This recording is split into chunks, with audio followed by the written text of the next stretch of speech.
পাকিস্তানের মধ্যস্থতায় আমেরিকা ও ইরানের মধ্যকার হওয়া যুদ্ধবিরতি বৈঠক শুরুর আগেই একের পর এক উস্কানিমূলক বক্তব্য দিচ্ছেন প্রেসিডেন্ট ডোনাল্ড ট্রাম্প। শনিবার গভীর রাত অবধি উচ্চ পর্যায়ের বৈঠক চলাকালীনও সেই ধারা অব্যাহত রাখলেন তিনি। বললেন, ফলাফল যাই হোক না কেন, দিন শেষে জয় আমেরিকারই হবে।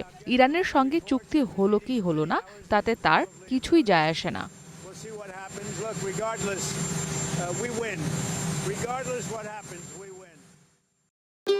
ভবিষ্যৎ হোক নিরাপদ, বিনিয়োগ হোক বিশ্বস্ত, আর আমার পছন্দ সল্ট বে। ওয়েলকাম টু সল্ট বে।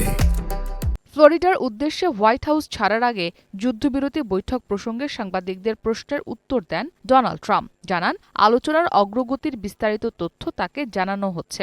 দীর্ঘ সময় ধরে বৈঠক চলছে, দেখা যাক কি হয়। তবে যাই হোক না কেন, জয় আমেরিকারই হবে। এ সময় আবারও ইরানকে পুরোপুরি পরাজিত করার দাবি জানান তিনি।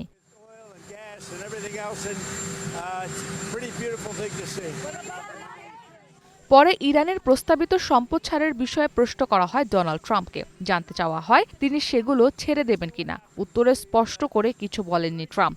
জানান, ইরানের নৌবাহিনী সম্পূর্ণ ধ্বংস করা হয়েছে। ইরানের ২৮টি ওয়াটার ড্রপার বা মাইন ড্রপার ডুবিয়ে দেওয়ার দাবি করে বলেন, হরমুজ প্রণালী খুলে দেয়া হবে। যদিও আমেরিকা এই পথ ব্যবহার করে না, তবে অনেক দেশই এই নৌপথে যাতায়াত করে। তারা যথেষ্ট দুর্বল। আবারও নেটোর অসহযোগিতার অভিযোগ জানিয়ে ট্রাম্প বলেন, সংস্থাটি আমেরিকাকে কোনো সাহায্য করেনি। সবশেষ প্রশ্নে সিএনএনের প্রতিবেদনে ইরানকে চায়নার আকাশ প্রতিরক্ষা পাঠানোর বিষয়ে ট্রাম্পের মন্তব্য জানতে চাওয়া হয়। এ সময় চায়নাকে সতর্ক করে প্রেসিডেন্ট জানান, তেহরানকে অস্ত্র সরবরাহ করলে বড় ধরনের সমস্যায় পড়বে দেশটি। ইসরাত মুক্তি, ওয়ান ইন্টারন্যাশনাল ডেস্ক।